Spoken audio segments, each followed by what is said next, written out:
The way Jeremy and I, the way Jeremy and I thought we would do this is I'd like to introduce Jeremy and why I chose him to have this conversation. And then I'm going to risk it and let him introduce me. And then I will ask him a question and we will go back and forth if that's okay. We have not rehearsed this. We just did some texting last night. Jeremy is one of the people in Alcoholics Anonymous whose spiritual path I greatly respect. I've known him for his entire sobriety, I think. We met at the Hermosa Beach Monday Night Men's Stag, which is a very raucous, intense men's stag. When I started going there, it was started in 1947. And when I started going there 30 years ago, it was standing room only. We take the steps really seriously and we don't take ourselves all that seriously. But we also saw each other at a meeting on Thursday nights, which was the meditation meeting, which had a completely different tone. You meditate by candlelight or firelight, depending on which room we were in, and then you only were allowed to speak on the 11th step. So because of that, there was an intimacy that I developed with Jeremy pretty early on. He's been sober since he was 19 years old. He's 15 years sober, and I've been his sponsor for 11 years. And I can say this with absolute certainty. He is the only sponsee I've ever had that I've never had to remind to meditate. He actually meditates more than I do. I officiated his wedding. He's had a couple of children and built a beautiful life with his beautiful wife. And I'm just thrilled to have this conversation with my friend Jeremy. Jeremy? Thank you. Thank you. Jeremy Alcoholic. Yeah, I got to introduce this guy here. Yeah, I've known this guy basically my whole sobriety. My sobriety date is November 22nd, 2009. And like you said, I was 19 when I got sober. And that's actually really, the way I met Mathew was he was speaking at a meeting. It was the Torrance Memorial meeting. It's like this big speaker meeting thing. And I didn't know who he was. I had 30 days sober, and I remember he was speaking, and he'd get pretty animated when he would speak, and he would do this thing where he'd get really animated and he'd go ha ha, and and then his hair would flip, right? He'd do this little flip with the front of his hair, and I remember seeing that, and I was like, wow, and then I remember, but what I remember really was not so much what he said, but I remember the tone of the room when he stopped, right? The love in the room, like I felt like I could cut with a knife, and at 30 days sober, I had never felt something like that before, and so he left an impression in me, but I didn't really know who he was. And then sometime later, through the Hermosa Beach Men's Stag, and then particularly through that 11-step meeting, I met him, and then and it wasn't until after I asked him to be my sponsor, and I think it was actually while we were doing step work the first time, and he was talking and talking, and then he went, haha, and he did the hair flip. And I was like, oh, that's the guy. The hair flip, like it just all came together, and I was like, God, this has been years in the making, and so I had 4 years sober when he started sponsoring me. And likewise, I mean, I have so much respect for him and his spiritual path. And when I got him, in fact, the reason I picked him was his emphasis on the 11th step, right? It was the emphasis on the 11th step that had always really spoke to me, and not the emphasis on someone's particular concept of an 11th step, but the emphasis on embracing that part of life, whatever that means, but going in that direction, and seeking in that direction. And so I have a lot of love for him, and that's my introduction for him. Thank you, Jeremy. I did not know that story. That's funny to hear that. Yeah, I just thought of it last night when you were texting me. So because of the arc, I've been sober since May 16th, 1993, and there's an arc here, right? I could talk about what my impression of it, about God and how God has been in my life now or in the last years, but I think it's important to have a baseline. So I thought my first question to be to Jeremy was, what was your conception of spirituality and God before you got sober? And let's be brief so we can build on the questions. Yeah, I can summarize it very briefly. When I was in high school, I had this friend. He was one of these like barefoot kind of hippie friends, and I didn't have much of a concept per se, but he was my first exposure to it. But what we would do is we'd go up on this big. I was from Poway in California, and we'd go way up on this big rock. And he'd want to do some kind of meditation thing. There might be a little LSD involved, and we do a little whatever on this rock, I guess triangulate a signal or something way up high. And then And then I remember I would come down from that rock and then I would steal from my family, you know, and drink, and burn everything to the ground. And so even though I had these vague spiritual ideas, when I look back, I had no real conception of spirituality and a practical way of life together, right? Before I got sober, it was always this vague kind of escapism. If I really look back on it, if I can't escape through drugs and alcohol, maybe I can escape through some weird esoteric means, right? And that was kind of my introduction to it. Yeah, I appreciate that. I can relate to that. I'm a completely different background. I was raised by religious parents, but not religious fanatics. I grew up in Redondo Beach and I went to the Catholic school. And it's really hard to describe what it's like going to a Catholic school in the 70s in Redondo Beach. The sexual revolution's happening, the bathing suits are getting smaller, and I've got nuns telling me I'm going to go to hell if I think about sex. And I actually had a nun say that to me when I was going through puberty. I was in eighth grade, and she looked right at me and said, if you're thinking about sex, you'll never go to heaven, you'll go to hell. And I believed her because my parents told me they were married to God or something. And so when I came to AA, the overriding thing I brought from my past was that I was never going to be good enough for God.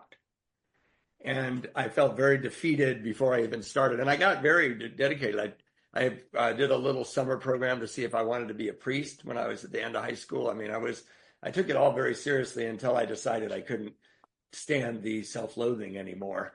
And then my drinking and my drugging and my music and college and things got in the way. But Jeremy, so now having said that, and I know there's a much bigger question, and we can take this in parts because as you know, there's a few things we'll talk about with the steps. But just today, what's your conception of spirituality and God today? Yeah, it's a really big question because so the thing I think if I could really boil it down, I've really tried to hold, I've really tried to hold it with a very loose grip these days. The grip was always so strong at every phase. And so when I look back, right, my conception that I have now, if you want even, my conception that I have now is completely different than it was when I got sober.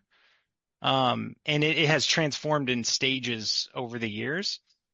And yet, at every stage, it was enough to maintain that spiritual connection, right? And I'm not convinced that it was ever correct by any means, because if it was correct before, then I got it wrong now. If it's correct now, then I had it wrong before. And either way, I stayed sober, you know? Um, Right.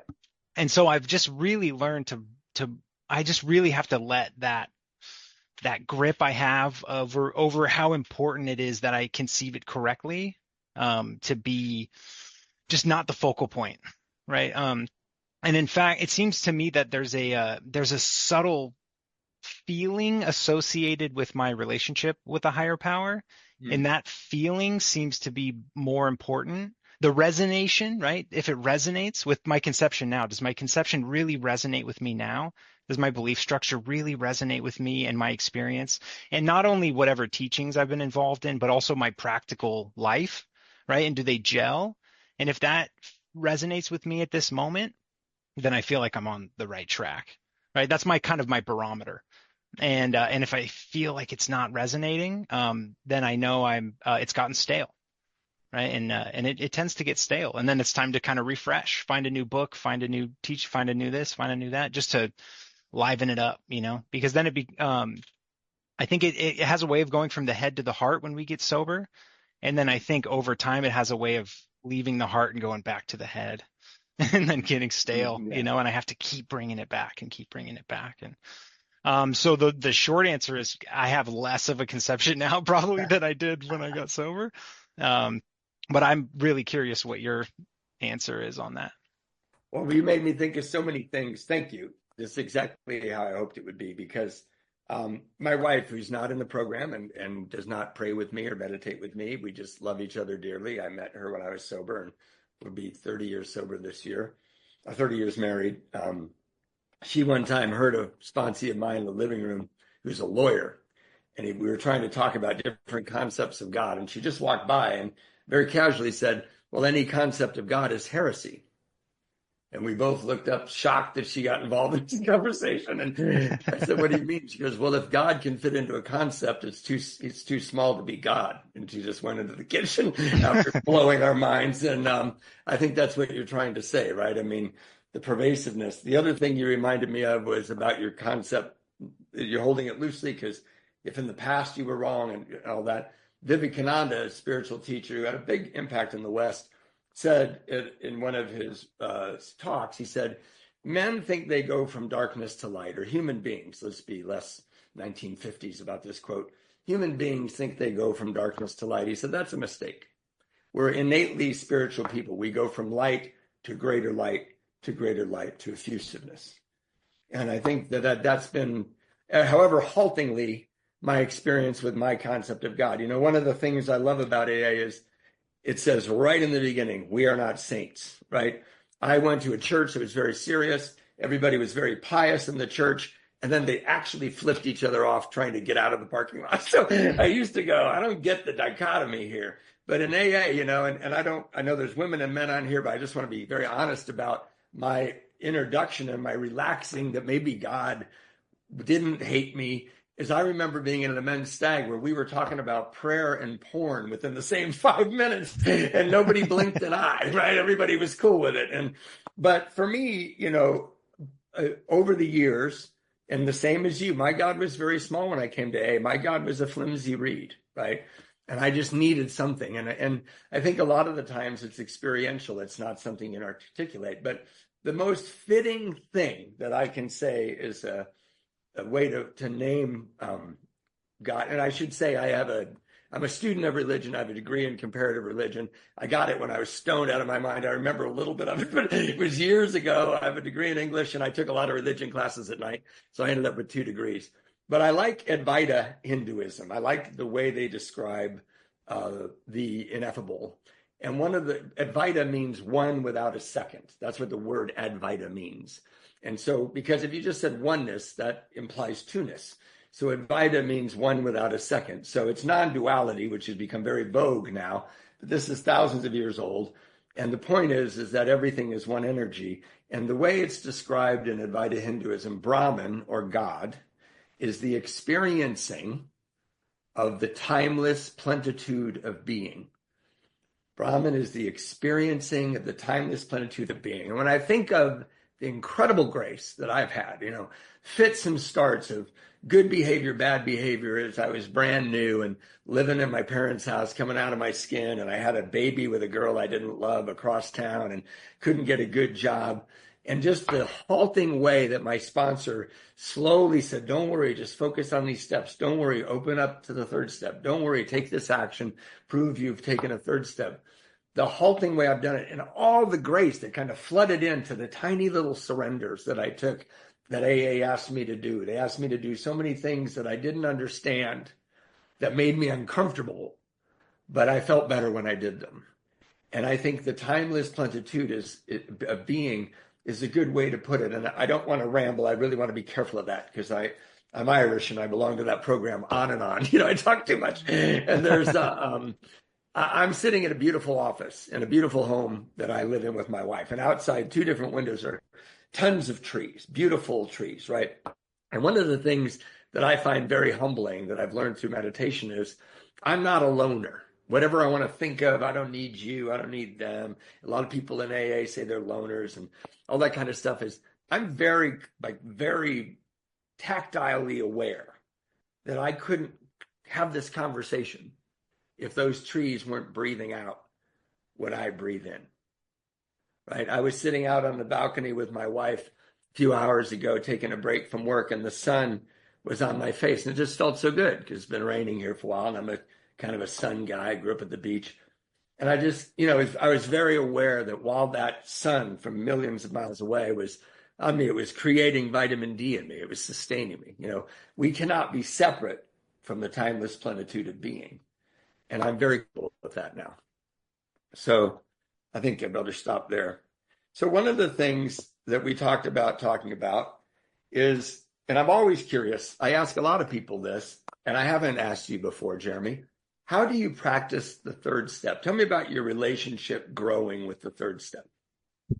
Yeah. I mean, it goes hand in hand with my relationship with prayer, which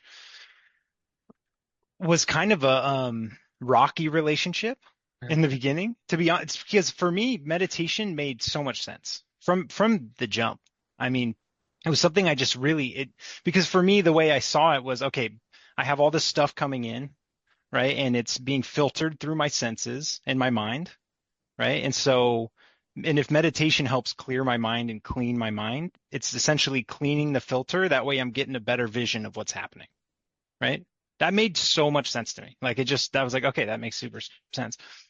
When it came to prayer, it was actually my conception that got in the way, because it turns out I never really had a problem with prayer. I had a problem with my conception of prayer. And my conception of prayer was it was a me somehow, some way, subtly. The problem I had with it is that I was always trying to get what I want. There's this really interesting line in the 12 and 12 and it poses that question, were we really asking God to do our will? Right? That's really interesting question. Were we really asking God to do our will? And I remember when I read that, it kind of broke me for a second because what I really saw was even in my most humbling prayers, I guess, or my sincerest attempt at a prayer, I had some result in mind. I Yeah. always had some angle. There was always an angle. And I don't know if me as an ego structure has the ability to truly not have an angle. There's always some sense of me trying to get something that I want. And so the way it kind of got resolved is as I really had to look back is like, have I ever said an honest prayer in my life? Really, like if I'm really on, like, have I really ever sincerely not want? Because even when I'm like trying to help somebody else or I pray for someone else, there is this subtle sense that I'm going to feel better. I'm going to be lifted up. I'm going to be this. I'm like, when I start going down that rabbit hole, it really kind of shook me. And so I really had to think, and in meditation, I really kind of brought that question to myself is, have I ever really prayed like in the way that it talks about? And I realized I had. And when it was, and I'll just tell the super brief synopsis. It was when I was in the middle of a second chance from the judge. I had failed the first chance, and I was back in front of the second chance, and I was,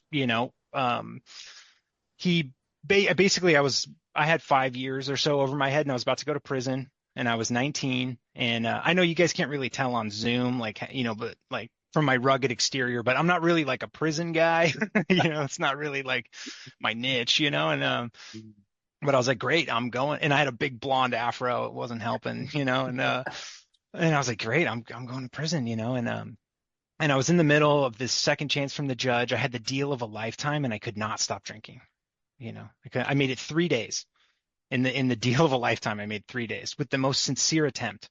And so something was shooken in me by that, but I'm drinking and using as hard as I ever had. And something happened that night. I was living at my mom's house and we had this dry erase board where you write, like groceries and stuff. And I went to this dry erase board and I just wrote help in all caps, right? I wrote help and then I passed out, and I woke up in the morning. I totally forgot I wrote that, right? And I go to the fridge and there's help, and it was my first step in black and white on a dry erase board, help, and when I look back on that experience I don't think my mind wrote that. I think my soul wrote that. I don't know if you know what I mean. Like, I think my soul wrote that because my mind is always trying to play the game, and even though the game before was the great obsession of every abnormal drinker that somehow I'll beat the game, and that since I stopped drinking, that game has sort of shifted into somehow I'll be able to wrest satisfaction out of my life if only I manage well. It's the same game. It's the same game. I just play a slightly different angle with a little less harm, to others and myself. But it's really the same game. But when I look back on that, what happened to me after I wrote help on that dry erase board is within a week of writing that, I was in a car driving up to LA to get sober.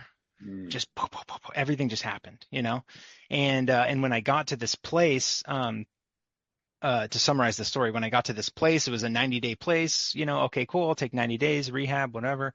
And I get there and I sign this agreement and they let me know that the place is a year and a half. Right. And when they said a year and a half, it was like my shoulders dropped, and then I had this feeling like a deep breath. I had like this deep breath, and then this thought just came thundering up, and it was, oh, thank God. It's like, thank God, and it was from that thank God moment, that deep breath moment to this, I haven't had a drink in 15 years, you know, and so something happened to me that day. And I think what happened to me is I prayed. I think that was the prayer. Right. And I think all the things that I do, all the words and the concepts and the, maybe it's cross-legged, maybe I'm on my knees, maybe the hands, maybe this and that, whatever it is, I think ultimately the goal is for me to get to that depth of surrender that I had that moment. That was the true depth of prayer that I had. And all these outer accessories are ways to kind of get back in there, but the great art, I think, of spirituality is how do you get back to that moment of surrender without the desperation of forcing you into that, right? That seemed to be the art. And I think that's really what my spiritual practice has been about, is how do I get back to that depth of surrender, And I think truly where the solution to my problem of me always trying to have an angle when I'm praying, where it came from, what's lacking in my angle is a true surrender. Right. I think the most profound saying that we have in AA, honestly, is that we're not in the results business. Like, I think that's such an underrated statement. If I could truly not be in the results business, I would do exactly like you mentioned, Hinduism and stuff. Bhagavad Gita has this whole thing, their entire thing over and over again, verse after verse, is to act without attachment to the results. To just show up for the moment, do my best, leave the rest, so to speak, right? No attachment to the results. And I remember when I was reading that text, and what kept thundering back in my mind is when I was new, and these old timers would be like, "We're not in the results business," And I was like, "That's that." Did you read the Bhagavad Gita? He did not. And everyone was coming to the same analysis, which was it was the surrender. That's really where the prayer came, and so that's where my relationship sort of sits now. And so I want to be really, really careful when I'm praying, because I find when it becomes stale is when I lose that surrender. And then it just becomes repetition. It becomes a routine. It becomes something to check off the list. Did I pray today? Oh, I did. Cool. God, thanks. And and I just kind of like go on, and I don't do, but am I really resonating with that, with what it is? And so I always try to have some kind of spiritual practice, whatever it is that is fresh to me. And I feel, and to me, I feel like that subtle feeling of freshness is my connection to the prayer, and not the actual outer act of doing it. It's where it takes me internally. So hopefully that helps. That was beautiful, Jeremy. What I heard was there was a purity in the help. There was a purity when your shoulders came down. That was the true self, hoping that the ego wouldn't kill it. Yeah. There was a prayer of survival for the connectedness, of all human. You made me think of so many things, what you just said, out of the results business. A spiritual teacher I bumped into on the road years ago said, intention without expectation, and living in that sweet spot, right? You also reminded me when you're talking about the third step, Jeremy is in my group. We have a guy named Brooks. We're free to quote Brooks. We have Brooksisms. But Brooks says things like, I meditate today, so someday in the future I'll be in the present moment, and they're funny because they're how we actually think about spirituality. But one of the Brooksisms is, oh yeah, I totally turn my will and life over to the care of God, because he's going to give me exactly what I want. Yeah. And I think a lot of us think of it that way. I wasn't going to talk about this, but I'll talk about it. That's what we're doing here, right? Raquel is letting one thing inspire the other. And, I was thinking of a pure prayer when I was new, and realizing, sort of looking over your shoulder, wow, my prayers were answered. It's a 1.5-year program. I got real help. right? But you don't realize kind of when it's happening. And, I really did. I had this mess when I got sober. I was 31 years old. I had a baby with an 18-year-old girl. She lived with her parents across town. The baby was born the day I got sober. We were never going to be a good couple. We tried to, we threw things. It was awful. I've never been in such a volatile relationship, but it was at the end of my drinking. I'm living with my parents. My mother's dying of cancer. I can't get a good job because I've blown up so many jobs. And I got this mercy job working at this gas dock in the harbor. One of the guys in AA let me pump gas into boats, and I have 2 degrees. And I was like, thank you, because I can't get a good job. And I had a really bad kind of messy, like lust affair. I thought it was a love affair. And this girl broke my heart very early in recovery. I don't talk about it very often because it was really short-lived, but it was extremely painful. And one of the things I think about when I sponsor people is having a broken heart for the first time without alcohol or drugs was I didn't know what to do. I was really, really, I never experienced anything like that. And I remember I would stop at the church, my old Catholic church that I have a lot of angst with after being raised in that church, because I knew there was a door that was always open. So I go to work at 4:30 in the morning to open up the gas dock. I go into the church and I kneel down and there was a statue of Mary. I couldn't quite go over to the cross. There was a little dramatic and a lot of baggage from my youth. But I would pray to the statue of Mary that was revered in my church as this pure woman who could, answer your prayers. And I would just pray, like, please keep me away from women. I hurt women. I pick bad women. I was raised with a good mother and I love my sister and my mother. I know how to be respectful, but I don't know what I'm doing. Please take me out of this. Please help me so I don't ever, insert myself into anyone else's life to do that and make a mess of things. Just keep me sane and help me be respectful. Because I wasn't respectful to this girl that I had a baby with when, obviously she was much younger. I took advantage of her and I just felt incredible incapacity when it came to a relationship between a man and a woman.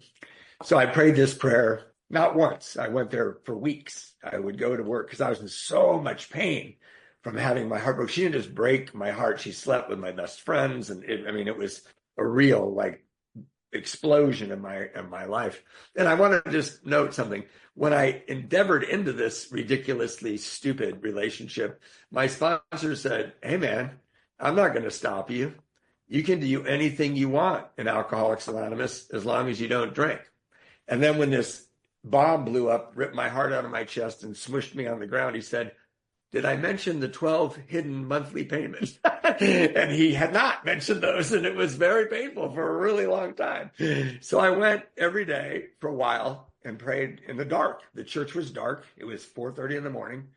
And I can still picture that statue. It's so beautiful. I've looked at it my whole life. And I just said, please, Mary, purify me. Help me to stay away. Help me to be satisfied being friends with people. Help me to be satisfied getting right with God. Help me to be satisfied being a good son while my mother passes away. Help me to be satisfied being a work among workers because I'm working way below my capacity and earning capacity. And I got this relationship. And it just occurred to me when you were talking about the year and a half that the very next woman that I dated a year later is the woman who's taken a nap in the next room. We've been married for 30 years. And I think my prayers were answered and I didn't know it, right? I wasn't paying attention. I just went to, one of the reasons, and all the women are, by the time we're done with this, you guys are going to love Jeremy and hate me. But when I was within 60 days sober maybe, or 90 days sober, I was in a really tight mixed meeting. I mean, tight, like it was super crowded in the back room at the Hermosa Beach Solano Club. And it was knee to knee and it was hot in the summer. And this girl was sitting against the wall and she looked so pretty. And she looked like Tatum O'Neal when she was about 20 years old. And she had a men's suit vest on and she didn't have anything on underneath the men's suit vest, which somehow I noticed right away. And she had these khaki pants. And they called on her and she said, God, I'm 16 days sober. And all I can think about is sex and chocolate. And now I'm totally focused on her, and my whole everything I've learned about God and AA has gone out the window. And they called on me like three people later, and I looked right at her and said, "My name's Matthew, and I'm made of chocolate." And my sponsor grabbed me and he pulled me out of the meeting, and he goes, "Look, these women have to go to meetings and be safe." And he goes, "You're going to go to a men's stag meeting with me." I'd already been praying, right? And we went to this men's stag meeting, Hermosa Beach Monday night men's stag. And then he told me there was one on Tuesday. And then I went to only men's stag, except for the meditation meeting, only though for the next 25 years, just for a little while. That's while I got my feet underneath me.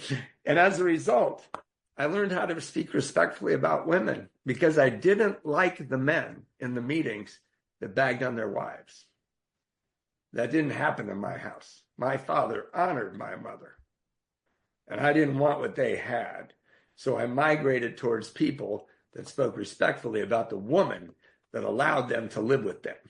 And I really learned from those guys. And when I met my wife, the whole nother story, when I met my wife, it was love at first sight. We met at a bus stop. She didn't want to go out with me. The next night, she asked me out for coffee. 2 weeks later, she proposed to me, and we've been married for 30 years. And I think that's a third step. My will and my life were not mine for a while. I just said, I'll just go and do what I've been told to do in this program and keep my head down. And wonderful things have happened. So the next question we had discussed is, I got to go back because somebody tried to call me. What is your 11-step practice like, and what does it mean in your life? And you can talk about how it evolved. You have an interesting history, Jeremy. Yeah, well, you reminded me of you're talking about breakups have a way of really bringing out potentially bringing out some sincere spirituality in people, And I there's think. two ways to go, right? Yeah, there's two ways to go. I've been both. But there, because you reminded me of this one. Uh it was basically I was living with this girl. It was like my first real relationship, not only in sobriety, but in like my life. That was like a real, true relationship, meaningful depth, communication, whatever, all that stuff, right? And I had a year and a half sober, right? And she had like a year sober, and for me, I was like, oh, dude, we're AA power couple, like like she's leading the meeting on Friday. I'm speaking at a psych ward, and we're just saving the world here. And we had this whole thing, and 6 months into dating, like our roommates all disappeared, and then I couldn't afford a place on my own. She couldn't afford a place on her own. She's like, hey, maybe we could move in. I was like, well, God's will, here we go. And so we move in together, right? And pretty early. I'm like 21 and or whatever, and uh it was a great first year. And then she started drinking, right? And it started actually with, I don't want to drink, but I don't want to go to AA, and She said. that's what she said. I don't want to go to AA. And what I really had to do was I had to get quiet, and the only prayer that I could pray is, what is the most loving thing I can do in this situation? Because my immediate thought was jump ship, time to go. See ya, And I was like, what's the most loving thing I can do in this situation? And it was to just support her through whatever her process is, And so I said, okay, there's some caveats, if things get a little squirrely, like we got to talk, but okay. And then she got really happy for a few months, and she's like, wow, I feel so free. I don't feel like I have to put myself in this box, and da da da da. And then like another couple months later, there was like this another big breakdown, and she's like, look, I don't want to go get drunk or anything, but like, I don't want to not drink. Those were the exact words verbatim. It's very clever. And same, I was like, and it was a little bit more difficult. And then once I settled down, it was, what's the most loving thing I can do, And then and I said, okay. And then she drank a little here and a little there and a little here, and my walls started to just slowly close in, and to the point where, I'm going to go to the meeting, or I got to go meet with the sponsee, or I got to do, and she's like, "Oh, do you have to do that today?" I'm like, "Well, I've literally been doing it every week forever now." So like, yeah, kind of, and she's like, "Oh, but maybe tonight we can," and it just started to, there was, if I'm going to do something in AA, I'm leaving her.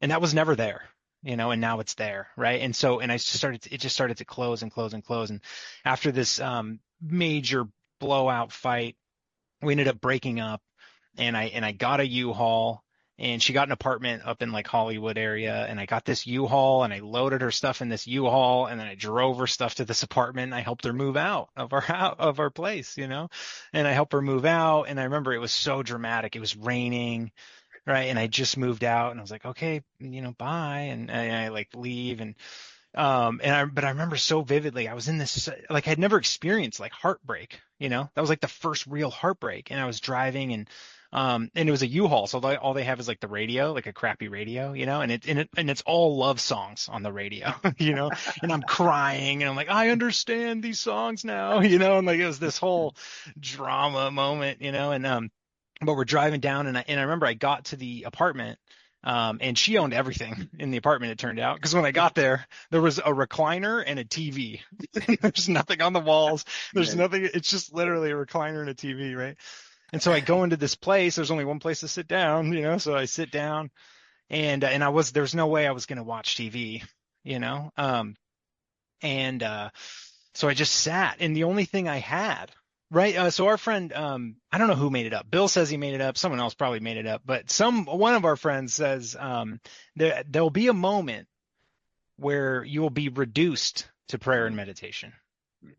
You'll be reduced to it, and that was my first experience, being reduced to prayer and meditation. There was nothing left to do, and so I sat there, and I'd already had some kind of practice going, and so I sat down and I just did my best to get quiet, and closing my eyes in the heartbreak moment. I mean, it was just like being in a storm, Yeah. on the water, and it was just blasting black. But I had this moment where, like, I was like, "God, if this is what it is, this is what it is." Like, I remember that was like the feeling. I was like, "Whatever this is what it is." There was no sense of attachment to the result at the moment. I couldn't even conceive a result. I assumed my life was over, so there's no possible result. And so I sat, and I had this moment, and it changed my whole life. It changed my whole, then, just to get into the question, it changed my whole thing. But I had this moment where I'm on the waves of the storm, right, of my emotions, and I just had this moment where it was like, if you're on the ocean and you're getting bounced back and forth on the waves, all you have to do is go 6 inches underneath, and there's just total stillness, and the waves don't have to stop for that stillness to be reached, right? Like, you can be 6 inches underneath and looking up, and there's all the storm waves going, and I had this moment on this recliner where I got 6 inches underneath the emotion. And I was watching, like, one of the more painful experiences of my life from a different vantage point, from a vantage point where I wasn't so attached to it, and I wasn't so identified with it, that there was a higher part of me that I can actually go to. There's actually a part of me higher than my emotions and my feelings and my thoughts and Jeremy's game of trying to get what he wants all the time. And I remember I came out of that feeling with this idea that maybe there's more to my life than just trying to get what I want all the time. Mm. It was an unbelievable experience, and I think that is how it was from that moment. That was pretty early on in my sobriety. It was from that moment that I think meditation just really gripped me, because I thought, how do I get into that? How do I stay 6 inches underneath? That's really where I think everything is, right? In the big book, it talks about, deep down in every man, woman, and child is the fundamental idea of God. And in the last analysis, that's where he is to be found, just deep down, fundamental part of us. And I feel like I touched that for a second. And so what I sincerely have been trying to do for these years with the 11th step is to be there, make contact with that. So I feel like that's where the source is, if you want to call it a source, right? That's where the source is. It's there. And what it meant that is that I don't have to arrange any of my circumstances to be there. It doesn't mean everything, because for me, spirituality was when everything's going well. God's will is awesome when everything's going well. You know, Right. that's when, oh, thy will be done. This is great. And then when things start going a little haywire, it's like, all right, God, step aside. Apparently you're playing golf for the afternoon, so let me jump in here. And and there was a lack of surrender in my approach to spirituality because I would only let go when everything was going my way. you know? Mm. And it was that moment where I had a chance to, no matter where things are going, good, bad, right, wrong, that there's a place deep down that I can meet that stuff with. And if I can meet it from that depth, then the practical nature of it comes. Because Mhm. then I can meet it with serenity. I can meet calamity with serenity when I'm 6 inches underneath. That's Mhm. where it happens. It doesn't happen by me trying to arrange my emotional mind. That's all in the domain of self-help, right? In the Yeah, domain of right. self-help, you can meet stuff and work the mind and do the things and all the worksheets and the books and the whatever. There's all those things. And I think they're all valid on that level.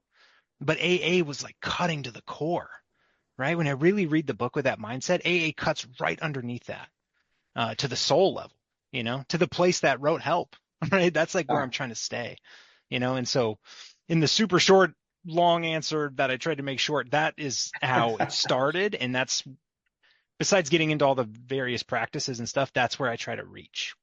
And so in the last little bit, I'd love to hear your answer to that question. Well, that was so beautiful, Jeremy, because I've known you for a really long time. What a lot of you don't know is there was a time when Jeremy was meditating like 3 hours a day. He's very dedicated to his practice and he takes it very seriously. But what I love about that story, and I'd never heard that story, is that you saw the payoff immediately. That's what's hard for people as they try to meditate and go, I don't get it, my head's running, I can't do this, right? I have these guitars on the wall, and when I first saw a guitar, I just thought it was the sexiest thing I'd ever seen. When I put it in my hands, I couldn't do anything. I made it sound terrible. It was amazing how bad I could make a guitar sound, but I really was curious about it, so I practiced it. And then after 3 months, I could make it sound slightly better where I could stand it, but my parents made me close the door and the hall door if I was going to play the guitar. And now I played for thousands of people because I practiced it, right? And I think that's the thing about meditation. One of the things you said about I had nothing left to do but prayer, and maybe Bill came up with that, but Abraham Lincoln, I looked it up, said, and I've always loved this quote, I have been driven many times upon my knees by the overwhelming conviction that I had nowhere else to go. My own wisdom and that of all about me seemed insufficient for the day. And I think that's just a really beautiful, brilliant man saying, I'm out of answers. Their answers aren't any good. What am I going to do? I'm going to go within. I'm going to pray. For me, meditation, I could talk for a long time about meditation. I got to say, one of the luckiest things in the world happened to me. I've always been curious about it. I've been to monasteries, I've been on retreats, but a guy one time at a meeting asked me how he could help me 23 years ago. My grand sponsor, I think, might be on this call. And he said, I said, I'm not meditating very much. In fact, his wife had just walked by and said, how much are you meditating? It was at the 11-step meeting. And I said, not at all. And she goes, okay, double that, which I thought was the most compassionate answer. She didn't shame me. She said, you're not meditating. Okay, do twice as much as none at all. And I just loved her for that, Adele, dear Adele. And Jay came up right after that and said, how can I help? And I said, Adele thinks maybe I should meditate more. And he said, well, I'll call you in the morning. We'll meditate for 5 minutes. And he called me at 6 in the morning and we did it for 5 minutes. And then he called me the next day and we did it for 5 minutes. And then after a while, it was stupid for 5 minutes. So we did it for 10 and then 20. And I think the most we got up to is 30 minutes. And then somebody found out about it. So we got a conference call going and we ended up doing it for 20 minutes. And we've been doing that for 23 years. So I was on it this morning. There's 57 people now I text who want to be on that call. We usually average about 25 to 30. So the reason I tell that story is I didn't get serious about meditation.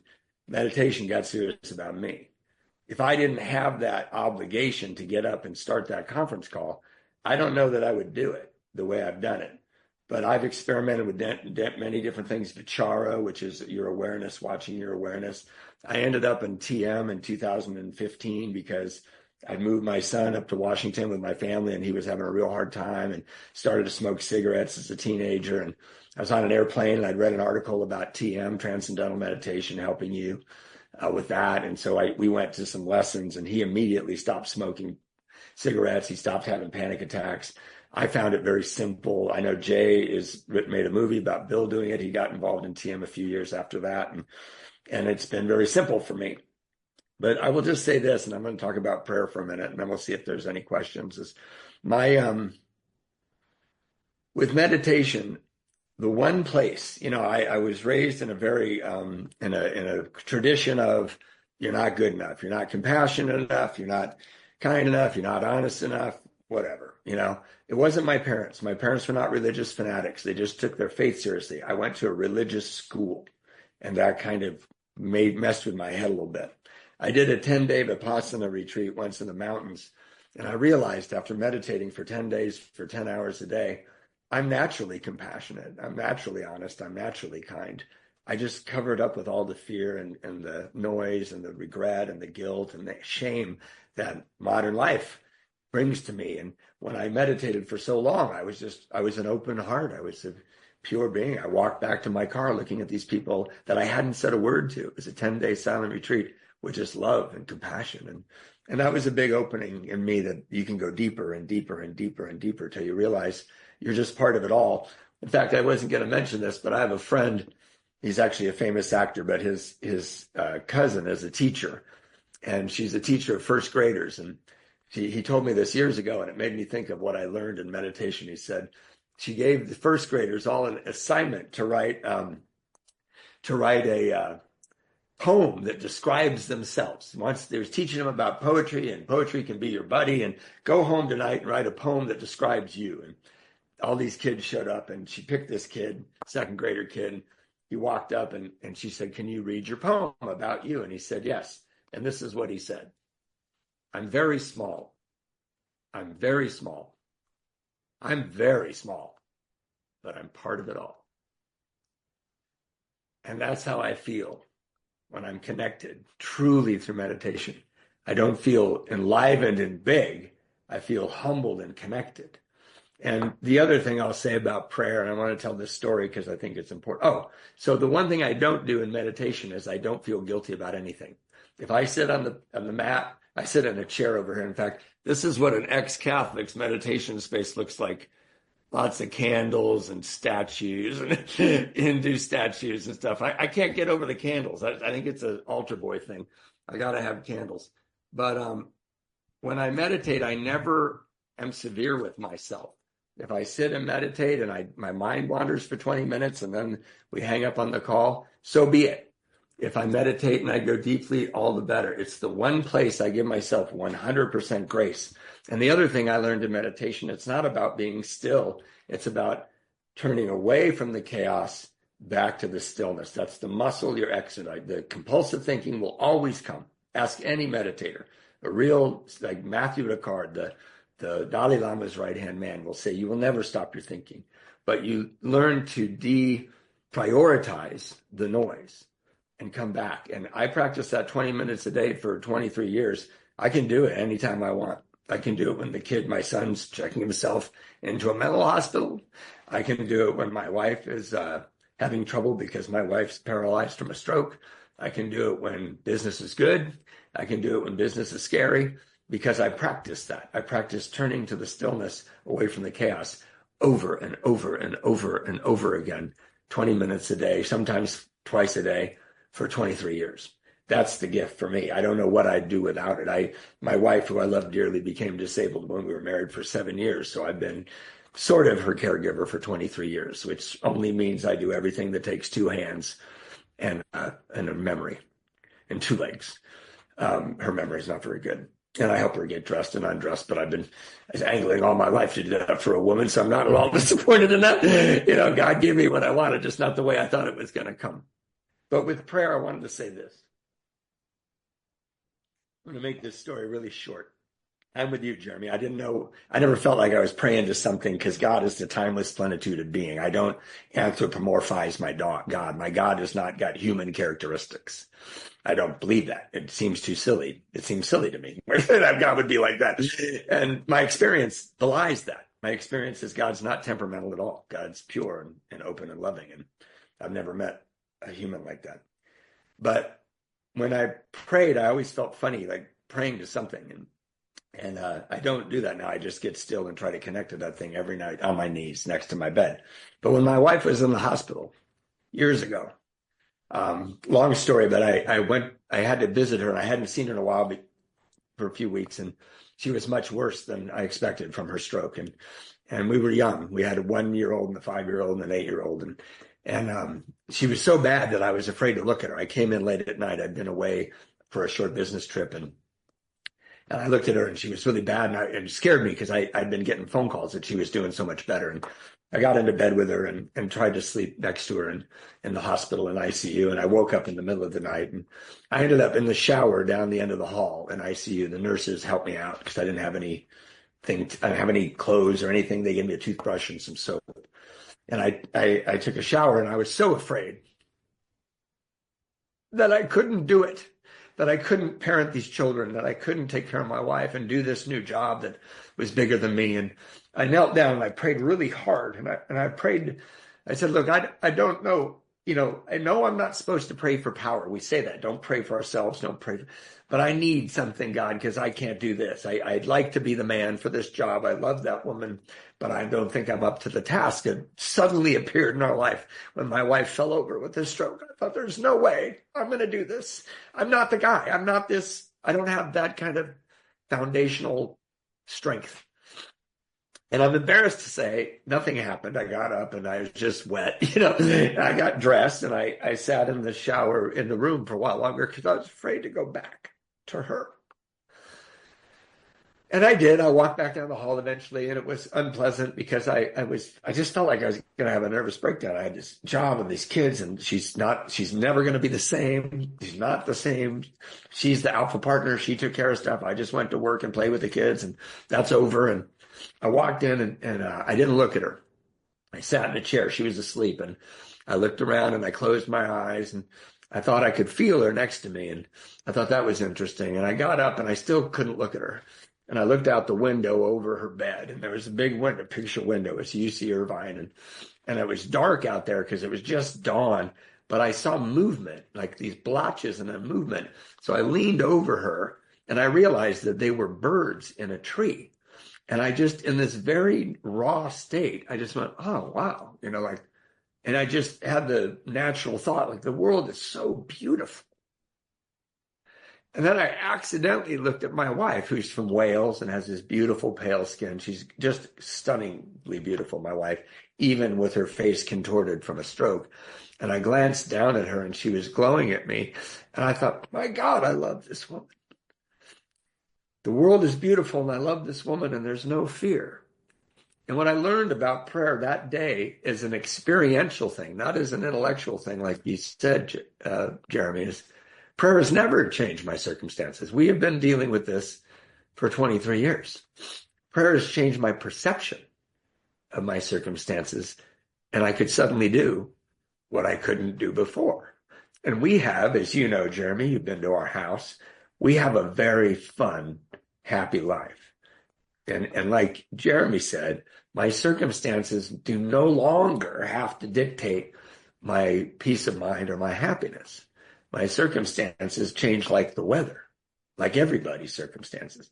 But if I have this connection, if we open to this, if I do the practices, and also I will say, in AA, it's a perfect spiritual program because it's not contemplating your navel. It's being of service and searching for God.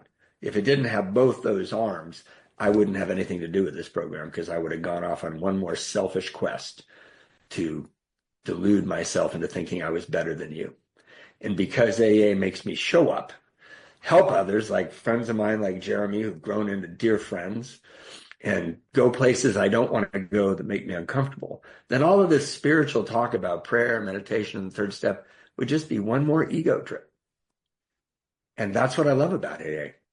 The fifth step says, all of AA's 12 steps go against our natural desires. They all reduce our egos. And I want to make sure I got that right.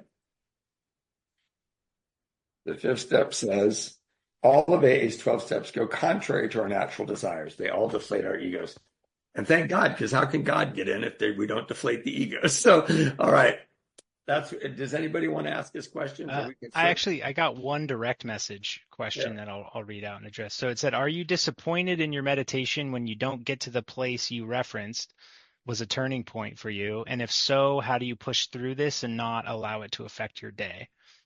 I know Matthew addressed that really well as far as not judging the meditation. And there's one beautiful saying in the meditation tradition that I'm a part of. There's a beautiful saying, and it's very simple. It says, "Keep at it with joy."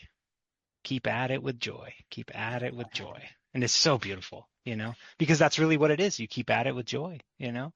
And that's how I don't let it. If I had to ingrain that into my mind. I still do because I consistently don't meet that place, pretty daily. I don't meet that place, Right, right.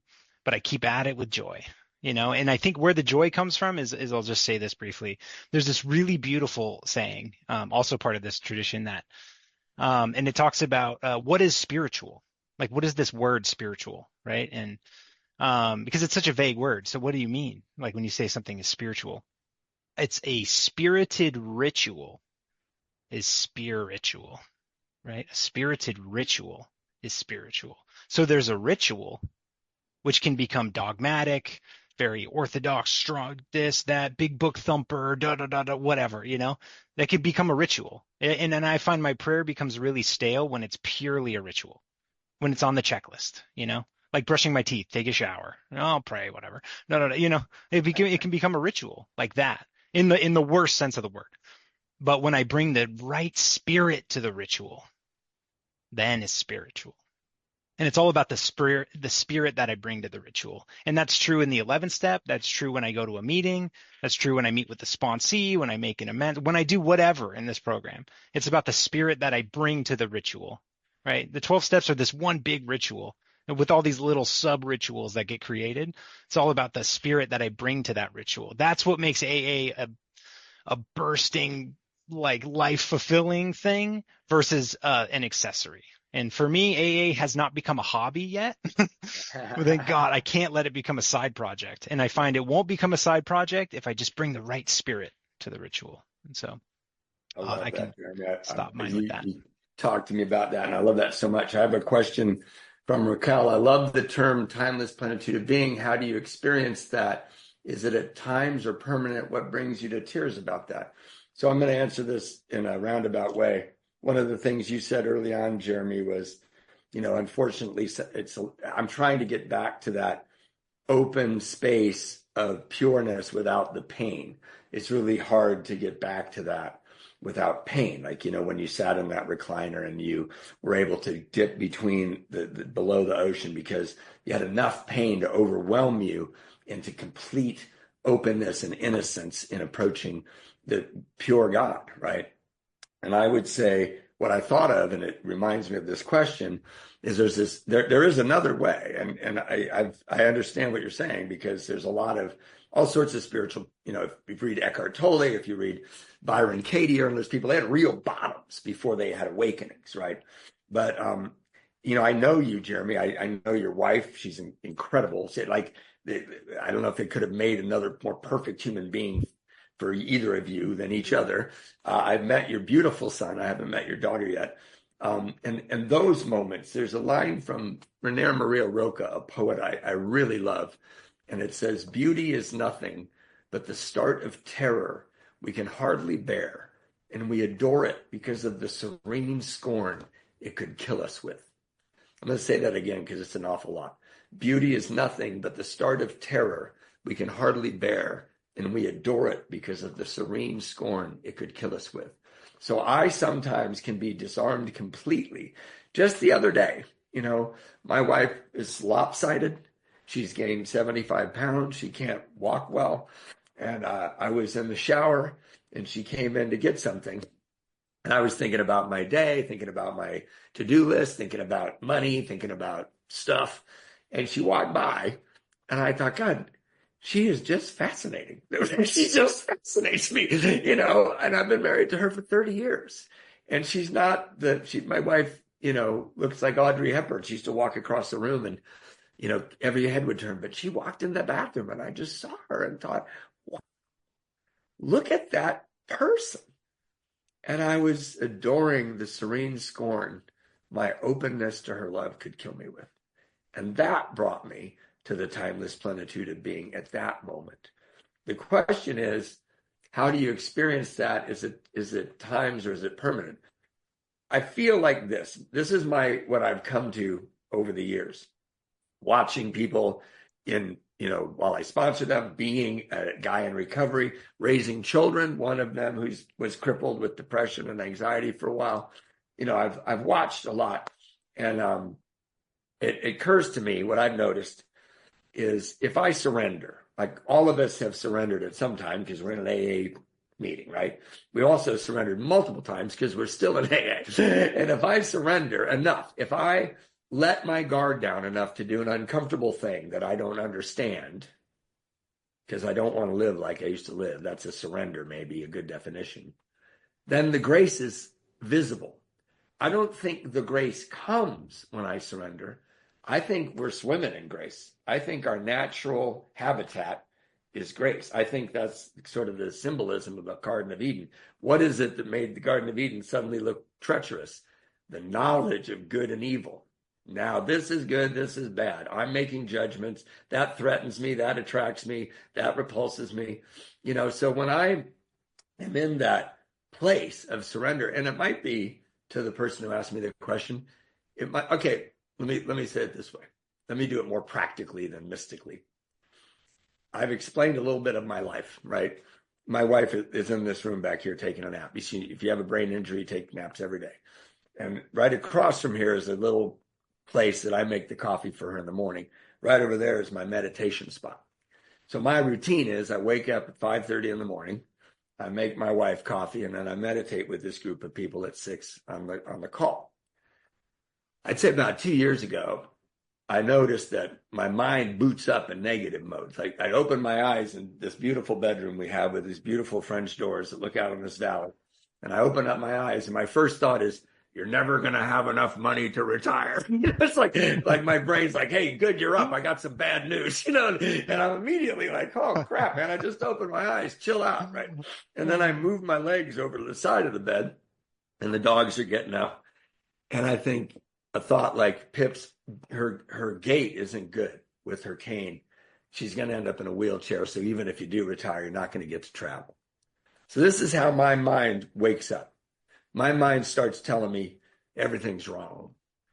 And then I walk down the hall to this place that we have set up for me to make coffee. And I'm thinking, I wonder if Rory's anxiety is going to come back because he's in between jobs right now. And then I get to the coffee pot. It's actually a kettle. She insists on drip coffee. When you lay in bed and let somebody make you coffee, you can ask for the finest coffee in the world. And I turn the kettle on, and I remember, I go, oh, I forgot to take my powerless pill. I forgot I'm powerless, right? What's insanity? Trying to exert power over something I have no power over. That'll drive you crazy. And that's what I did right when I opened my eyes. As I woke up in the role of manager. And when I get to the kettle, I go, oh, I forgot my powerless pill. And then I think of you, Jeremy, because I think, what am I doing? I'm making a cup of coffee for Pip. What's the spirit I want to bring to this ritual? I'm going to make the best cup of coffee I've ever made for the woman I love more than any other person on earth right now. And that's when I touch the timeless plenitude, when I'm actually surrendering to something exactly like it is, with all the ugliness and all of the beautifulness, and just eating the whole sandwich. Nobody wants a sandwich with cheesecake in it. They want a sandwich with sweet and sour and savory, right? And then I eat the whole sandwich. It's just a much more satisfying meal. So did you get any more questions, I Jim? did. I just got what you actually probably blew my answer out of the water. How do I get to that deep place within the surrendered place without the deep suffering or the pain, right? And I think you worded that really well. You reminded me of that Buddhist saying, when you're washing the bowl, just wash the bowl. Yeah, that's harder than it looks. Right? It's actually the hardest thing in the world. Just wash the bowl. Um, but it reminded me of something because I think like how you answered it was so beautiful. And I think what it really pointed to was it's this interesting thing because it's not like a how do I get to the place? It's what takes me out of it that Right. is more, more poignant, right? Because there's another saying in the meditation world, which is that peace is actually the natural state of the mind, right? Which you address that. Peace is the natural state of the mind. And the fear and the anxiety and the ego is actually being layered on top of this natural state. And so the next question is, no way, that's not true.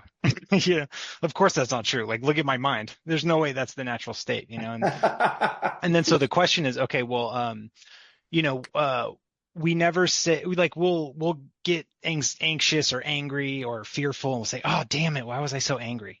Like, "Oh, damn it, why did I get so Yeah. anxious?" Right? But we never say, "Damn it, why was I so peaceful?" I love it. It's so good because it's just so true. That feels right. That feels right. When you're in that space, that's what's right. That's what feels the best. That's what resonates. And so the question is like really like why do I leave that? If that's the natural state of my mind, why do I leave that? And especially if you alluded to the volume of meditation I was doing for a while. I should mention if you're trying to get on a really serious meditation practice with a lot of hours, I don't really recommend children. Um, I have a 3-year old, and then I have now my daughter just turned 2 months. All right, and so let me tell you, 3 hours is not in the schedule. That's not happening But I anymore. find the time. I find the time, to do. The beautiful thing is it's a meditation system, right? And so there's things you can do, and if you could do the whole system, it takes quite some time. But it's one of those things where it just the time just goes. I have to set a timer, not to like time the meditation, but so I don't go over and then miss some important deadline. But to answer the question though, so I just wanted to share like hopefully I could share it really briefly, but it kind of maybe addresses it because one thing I didn't address that I wanted to talk about was the spiritual ego that creeps in, especially when you start meditating a lot, or if you really get into spirituality especially in the spiritual marketplace, people call it, where you're at a retreat every weekend and you're at a seminar and you have 80 different meditations in your belt, that you can use, right? There's this ego that developed. This is who I am. I'm Jeremy, the spiritual guy, or whatever that could mean. If you look at my insides, you would never think that. But one of the things that happened was our Hermosa Beach Men's Stag has a retreat that happens, and now it's in Malibu, right? And one of these years I was doing a silent retreat with this kind of meditation tradition, and it was just like sort of like the Vipassana thing you were talking about, right? It's very intensive. It's all silent. It was 2 weeks. It was this whole thing. And I remember and the way it lined up was that retreat was going to end. And that morning I would be driving from Santa Cruz to Malibu. And that night is when the Hermosa Beach Men's Stag retreat starts. And so I had this feeling like, oh, this is perfect. Like I can go straight from this retreat, break the silence into the Hermosa Beach Men's Stag. And I didn't know this was happening, but there was a feeling and everyone's just going to see how like elevated I am. I didn't know that was happening. Right. But it was like, oh, they're just going to see me beaming. Right. And so I leave. Right. And I'm driving, and it's a weird experience not talking. Cause then when you have to start talking, you're like, oh, God, I got to do the words thing. So clumsy, and then so you start driving, and so I'm driving there, and I get to the retreat. It's nighttime, and a friend of ours is actually Maverick, is our friend. Oh yeah, yeah. Yeah, he was the guy, I realized. And so I was walking up to the retreat, and I'm elevated, I'm spirituality 2.0 while you're all hanging out in kindergarten or whatever, right? And I had this, and again, I didn't know this wasn't like really conscious, right? Like I never really considered this. I never thought I was better or whatever. It was just something I did. I actually didn't even tell anyone about it because I was kind of insecure in my own way about like it just felt weird. It was like not dinner table conversation ever. It never came up, and it was never a good time. So I never talked about it, except maybe with you and like a couple people. But so I was driving, but they all knew I was on a silent retreat, right? And so I was coming back, and I drive up, and I'm walking up to the table, and I'm like, and I'm like feeling all good. And then my friend comes up, and my friend looks at me. He's like, "Oh, hey, idiot, are you talking yet?" Uh, And then he's like, dude, what are you wearing? Look at your sweatpants. You look like shit. And they just start bagging on me, like just roasting me, and I remember just as a joke, whatever, but I remember when they started doing that, it was like this spiritual ego that had developed and developed and developed that I didn't know was developing got shattered. And the way it got shattered was not because somebody pointed it out to me or did anything. It was because it got brought to the surface and then I saw it and I could just laugh at it. Where I was like, oh my God, somewhere deep down in my psyche, I wanted people to see this, whatever I thought this was, and it's not there. It's not there. You can't There's see it. nothing to see. It's truly not there, and it was the most beautiful experience. And so I think just to answer the question, in those moments, I think it's in those moments that I get to that place. And it doesn't have to be vague and esoteric and out there and mystical and crazy. I think it's real and tangible. And I think it happens more often than we think if we're really paying attention. Yeah. You know? Amen. Yeah. I think that's our time. Yeah. Is that right? Thank you. Yes, yes. I am still thinking about